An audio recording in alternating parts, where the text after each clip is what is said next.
Hi all. It is still rainy here and my internet's been going in and out, so I thought I would go ahead and do this and get this out of the way for today. For those of you who are still working on the CTE, it is due tonight. Some of the ideas in the CTE may be addressed in what we're going to talk about today, because what I'm going to talk about via this von Sivers PowerPoint is the whole idea of intellectualism and the movement toward rationality that begins to develop in Western Europe starting in around the 1200s. When we think of the Renaissance, most people tend to think of it as the 1400s, but the Italian Renaissance actually starts in the 1200s.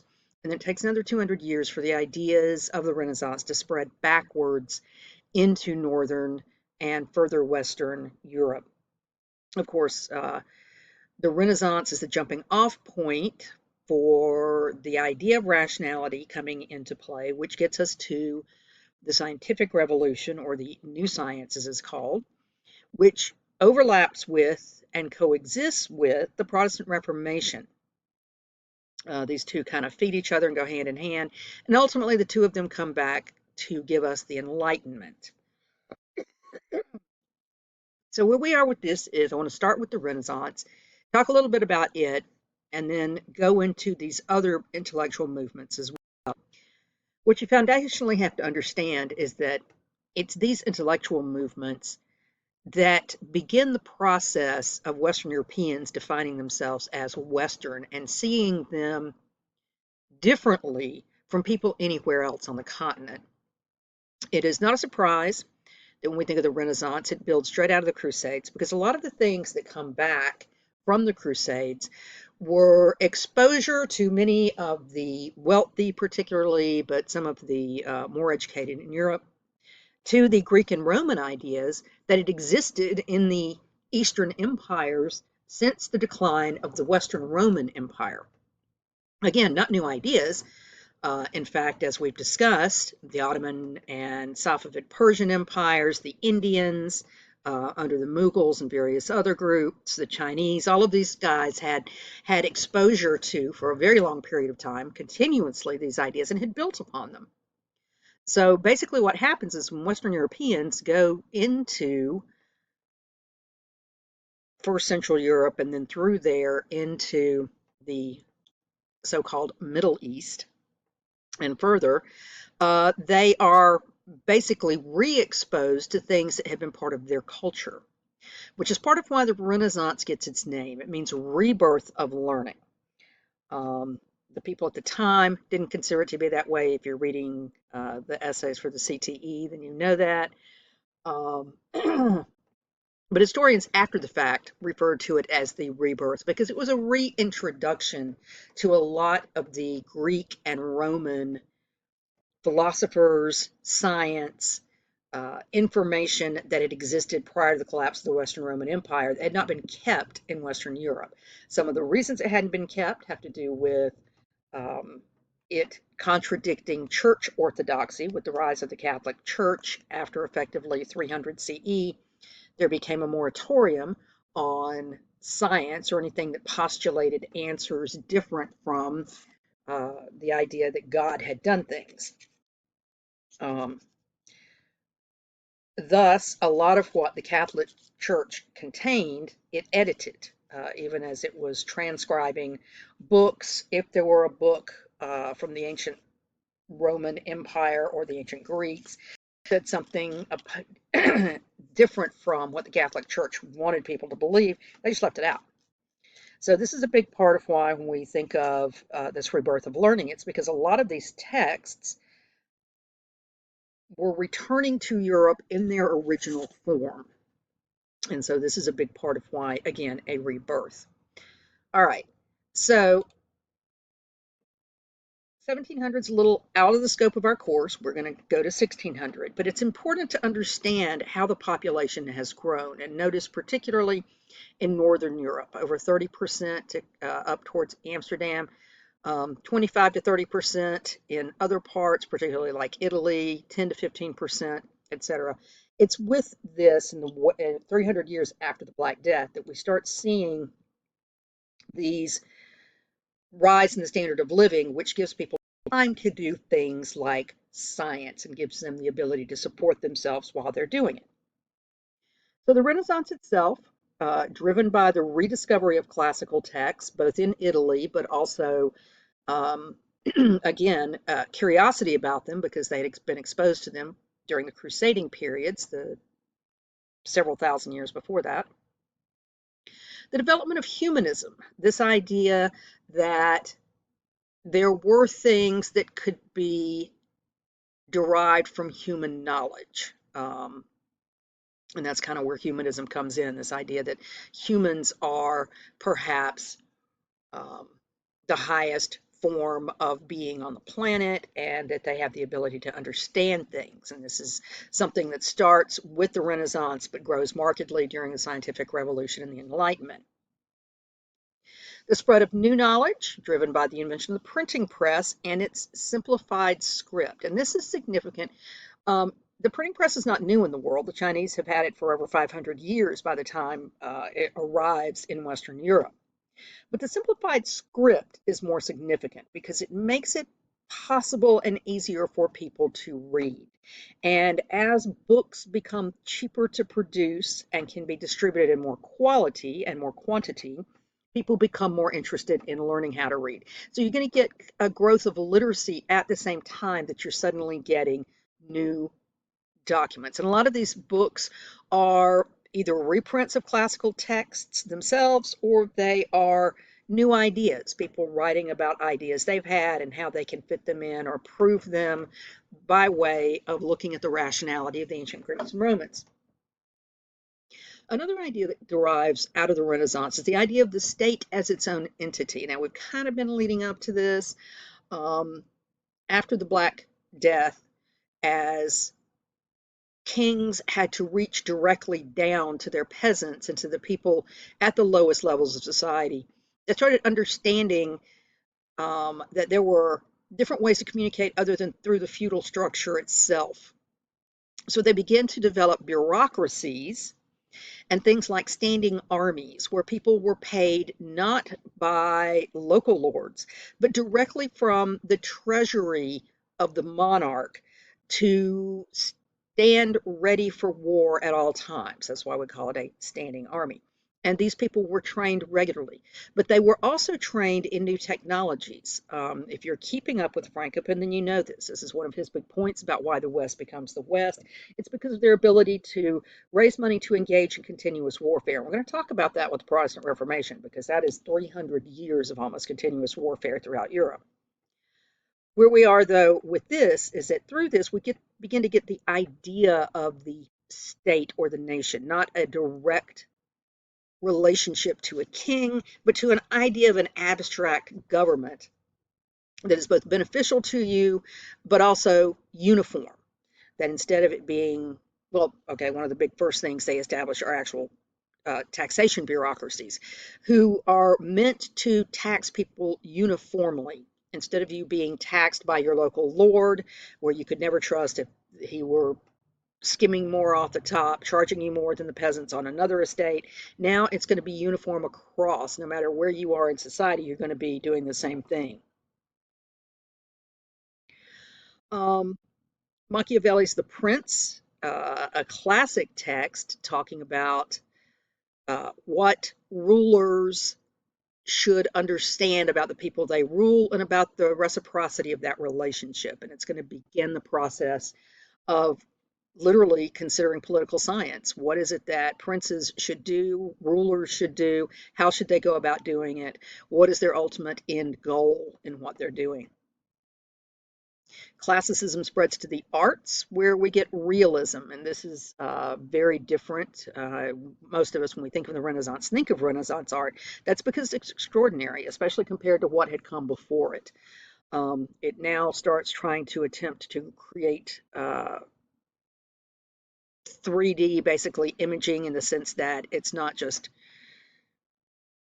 a figure set in the middle of a screen, but you get more context to it. The colors become more vivid, and I think Frankopan talks about that with the importation of new dyes and new ways to create colors based on some of the inks coming from the Middle East and from Southeast Asia. And then around 1600, we get in artistic terms what is called the Baroque period, which is a highly ornate um, period of time, both artistically and with music. Very different. This is when you think of Beethoven and Bach and those guys, 1600, about 1750. It's a transition into what culturally is referred to as the Romantic period. One of the biggest things, though, the Renaissance does is that it reinvigorates interest in scientific inquiry. And a lot of that starts with going back and getting ideas again from other places, but also discovering that there were people in the past who studied science. Um, First and foremost, you're going to find astronomers. You know, the ancient Greeks and Romans actually had some understanding of astronomy and how the planets worked. Um, and other peoples in Western Europe now are going to build on those ideas. You're going to get Copernicus, who begins to challenge the idea that the center of the earth is center of the universe is Earth, and instead he's going to postulate that it's that for a solar system it's the sun. Um, Mathematics are going to improve, particularly with exposure to Indian mathematics, the idea of the number zero. Galileo, of course, proved the truth of Copernicus that the Earth revolves around the sun instead of everything else revolving around the Earth. But these, of course, are very contradictory to what church leaders want because it suggests that perhaps God is not at the center of the world, having created humanity. Um, so it during 14 and 1500s, and this is again part of why we get to the Reformation, is because the church is trying to control what science can do. Galileo himself was excommunicated until he recanted his beliefs, or at least publicly said that he was wrong.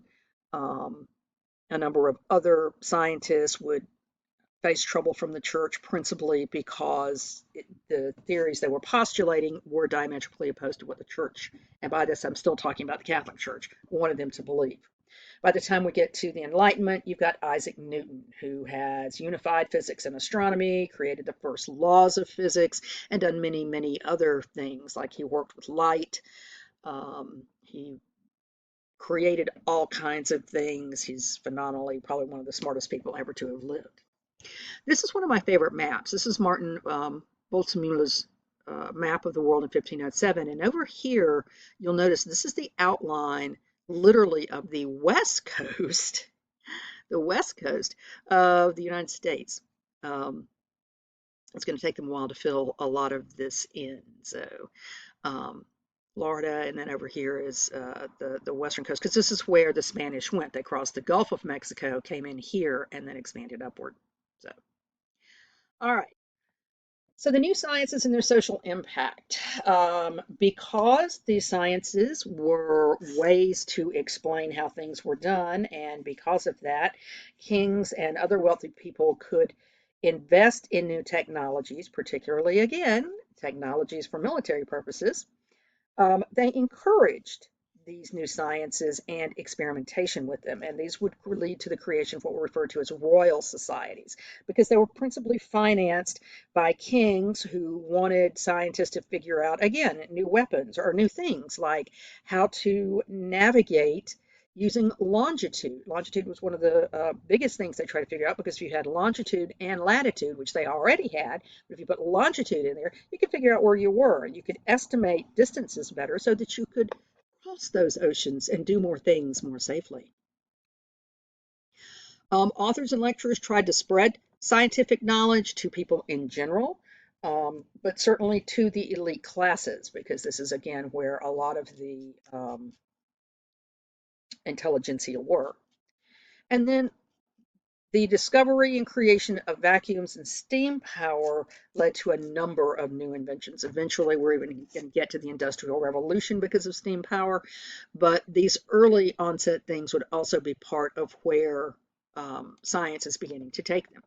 Certainly, it leads to the expansion of learning centers. And what we mean by that is more royal societies, but also more universities, more institutes of higher learning. And many of them now are not necessarily tied to the Catholic Church. Up to this point in time, they all had been. But in the wake of the Renaissance and then the new scientific revolution, there's an idea that perhaps science should be independent of religious orthodoxy. So you start getting more of what we might consider today to be public schools. The outgrowth of the scientific revolution and the Protestant Reformation, which we'll come to in a minute, is the Enlightenment. And this is where ideas about science and scientific theory spread into general ideas about human society. And from this, they begin to consider that, well, if you can apply rationality to things like gravity or the production of a steam engine, then why can't you apply that kind of logic to human groups as well? And probably one of the biggest ones that they applied that logic to was, of course, politics. So it's literally the Enlightenment and its influence by the scientific revolution or the new sciences that we begin to get man's awareness of himself and of his political institutions. And people begin to challenge government entities as they are. Descartes and Bacon, of course, are two of the biggest names. No matter which textbook you're reading, you're going to run across them. They come up with probably the only real thing that the West, and by that I mean the Western world, gives to science globally. And that's the scientific method, because the scientific method was not just a matter of saying, okay, well, we're going to record how we do an experiment. It was a logical progression from how you move to a theory to a law. And it's by recording how you accomplish something and your results and putting it out there in the world so that other people can do it as well and see if they get the same results. And if enough people do it over a long enough period of time and they all get the same results, then it effectively means that you have a natural law.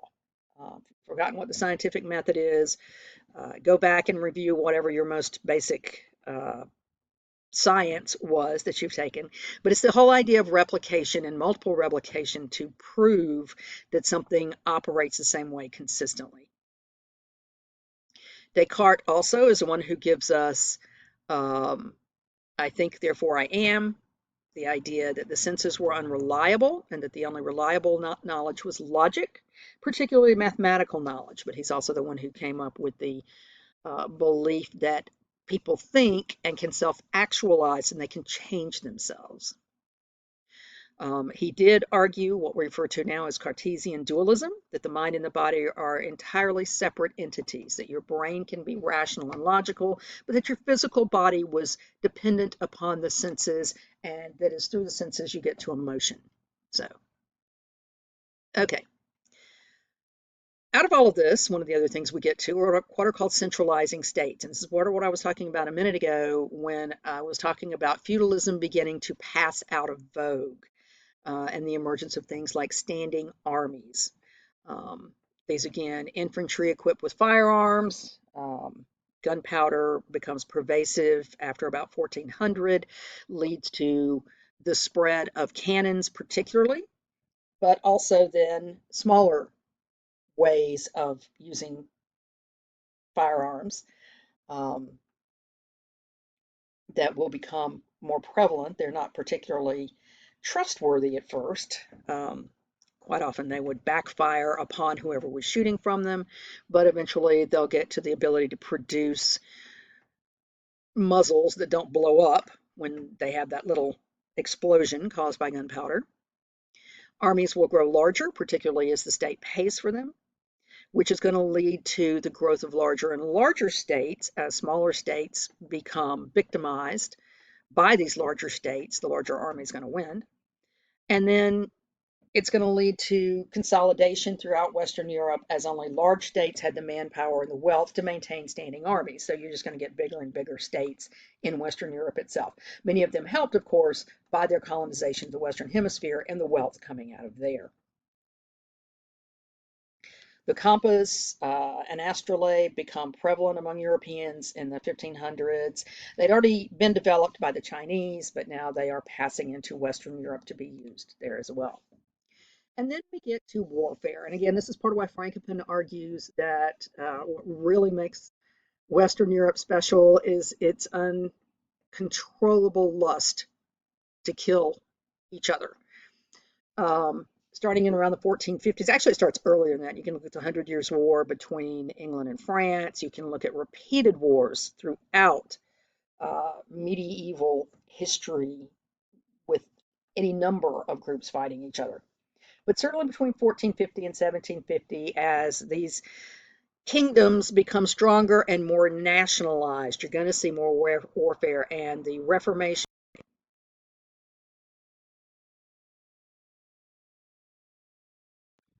Actually, never mind about the quiz. We'll do that on Wednesday when we also go over the CTE and start talking about what we're doing for this next week, our last week in some ways. You still have the week after that, week 14, which will be a wrap-up week, but also the week that your final project is due. So I encourage you at this point to literally really be thinking about that final project and to understand with that I am expecting to see those sources that were in your annotated bibliography. I'm expecting to see quotes, and I'm expecting to see full citation and all those wonderful things that you need to have. And bear in mind, you need to have internal citation in the CT submitting for me today.